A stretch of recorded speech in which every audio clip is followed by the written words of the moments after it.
ব্লুমুড বনে ছিল এক অদ্ভুত কৌতূহলী চারাগাছ। অন্যেরা গর্বের সাথে স্থির থাকলেও সে স্বপ্ন দেখত যদি সে নদী তীর দেখতে বা চাঁদকে অন্য জায়গা থেকে দেখতে পারত। একদিন রাতে একটি খসে পড়া তারা তার মূলে এসে পড়ল। সে যেই না পাতা ছুঁয়ে দিল, তার শিকড়গুলো মুহূর্তেই নড়ে উঠল আর তার পা গজিয়ে গেল।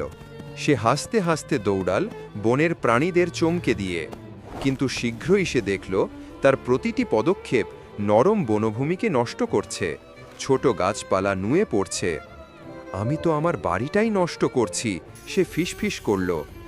অপরাধ বোধে সে নদীর ধারে চুপ করে বসে পড়ল। ঢেউগুলি ঝিলমিল করে যেন বলল, উপহারকে বুদ্ধি করে ব্যবহার করাই শ্রেয়। গাছটি ফিরে এসে ক্ষমা চাইল। তারপর সে সতর্কভাবে তার নতুন ক্ষমতা ব্যবহার করতে শুরু করল। বিপদগ্রস্তদের বার্তা পৌঁছে দিত, ছায়ায় থাকা ফুলের জন্য সূর্যালো সংগ্রহ করত, এমনকি হারিয়ে যাওয়া বীজও ফিরিয়ে দিত।